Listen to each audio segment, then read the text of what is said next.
এবার ছুটির প্ল্যানে রুমার বাড়ি এসেই দেবদত্তর সমস্ত ফাইল উদ্ধার করলো ইন্দ্র। হ্যাঁ বন্ধুরা, আমরা এমন চমক দেখে চলেছি প্রতিজ্ঞা ধারাবাহিকের পরবর্তী আপডেটে। তো চলো আর দেরি না করে বিস্তারিত জেনে আসি। ইন্দ্র আর রুমা যে একত্র ছিল এটা এবার দেখে ফেলে ছুটি ও অভি। ঠিক সেই মুহূর্তে অভি বলছে, তার মানে আমার সন্দেহটাই ঠিক। আমি যে ভেবেছিলাম ইন্দ্র, আসলে এটাই ইন্দ্রই ছিল। কিন্তু ইন্দ্র হঠাৎ করে এই মেয়েটার সাথে কি করছে আমি তো সেটাই বুঝতে পারছি না। এই মেয়েটা যে আসলে একটা কালপ্রিট সেটা তো ইন্দ্র বুঝতেই পারছে না। নিশ্চয়ই এই মেয়েটা এসেছে কোনো একটা উদ্দেশ্যে। ঠিক তখনই ছুটি বলছে, আপনি একদম ঠিক কথাই বলেছেন উকিল স্যার। আমার মনে হচ্ছে যে এই রুমা কাঞ্জিলা শুধুমাত্র এসেছে বাবার কেসের কতটা উন্নতি হয়েছে এবং কতটা এগিয়েছে সেই সমস্ত কিছুর ইনফরমেশন কালেক্ট করার জন্য। কিন্তু আমার মন বলছে যে এরকমটা করলে সত্যি খুব বিপদ, আমাদের শখের নেটে চলে এসেছে। ঠিক তখনই অভি বলছে, আপনি কোনো চিন্তা করবেন না, এই সমস্ত কিছু থেকে ইন্দ্রকে বের করার জন্য দায়িত্ব সম্পূর্ণ আমার, তাই আপনি সম্পূর্ণ দায়িত্ব আমার উপরেই ছেড়ে দিন। আর এতে করেই তখন ছুটি আর অভি মিলে সিদ্ধান্ত নেয় এবার ইন্দ্রকে সমস্ত কিছু বোঝাবে এবং এই রুমা কাঞ্জিলা আসলে যা যা করেছে সেই সমস্ত কিছু এবার তুলে ধরবে সকলের সামনে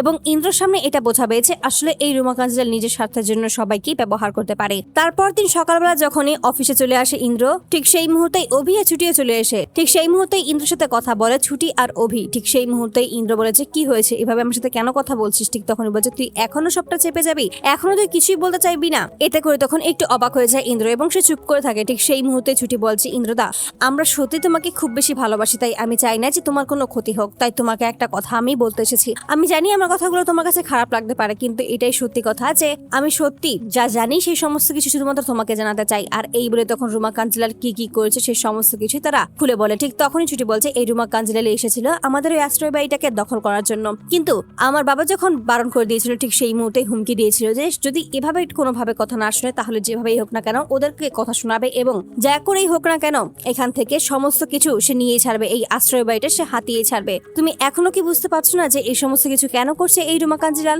শুধুমাত্র তোমাকে ব্যবহার করছে নিজের স্বার্থের জন্য, যেন তোমাকে ব্যবহার করে সমস্ত তথ্য সে জানতে পারে আর এতে করে নিজের ভুল ধারণাগুলো ভেঙে ফেলে। ইন্দ্র ঠিক তখন বলছে, বেশ এবার তাহলে আমি সাহায্য করব, ও দেবদত্ত বাবুর ব্যাপারে কি কি কালেক্ট করছে সেই সমস্ত কিছু এবার আমি জোগাড় করে নিয়ে আসবো। আর এতে করেই তখন তারা দুজনেই খুশি হয়েছে, তবে সাবধানে তাদেরকে কাজ করতে হবে, এমনটাই বারবার করে হুঁশিয়ারি জানিয়ে দেয় অভি। ঠিক তখনই দেখা যায় যে রুমাকে ফোন করে আর বলেছে, আমি আজকে তোমার বাসায় আসবো। আর এতে করে রুমা একটু অবাকই হয়ে যায়, কিন্তু বুঝতেই পারে না যে আসলে ইন্দ্র কোন চালাকি করার জন্যই ওই বাড়িতে যাওয়ার চেষ্টা করছে। ঠিক তখনই রুমা রাজি হয়ে যায়। রুমা তখন বলেছে, যেভাবেই হোক না কেন তুমি কোনোভাবেই আমার কাছ থেকে তথ্য জোগাড় করতে পারবে না ইন্দ্র, কারণ তুমি যে বোকা এই বোকাই থেকে যাবে। ঠিক সেই মুহূর্তে দেখা যায় বাড়ি ফিরে আসে এবং তখনই ড্রিঙ্কস করার মাধ্যমে ঘুমের ওষুধ মিশিয়ে দেয় ইন্দ্র। কৌশলে যখন সেটা মিশিয়ে দেয় ঠিক সেই মুহূর্তে সে ড্রিঙ্কস খেয়ে সেখানে ঘুমিয়ে পড়ে ওই রুমা কাঞ্জিলা। ঠিক সেই মুহূর্তে সুযোগ বুঝে সমস্ত ফাইল ঘেটে সেখান থেকে ফাইলটা উদ্ধার করতে সক্ষম হয়। তো বন্ধুরা, তোমরা কি চাও যেন এবার এভাবেই ছুটির প্ল্যানে রুমার বাড়িতে এসেই দেবদত্ত বাবুর ব্যাপারে সমস্ত কিছু যেন এবার উদ্ধার করতে পারে ইন্দ্র? অবশ্যই তোমরা তোমাদের মতামত কমেন্ট বক্সে জানতে ভুলো না। ধন্যবাদ।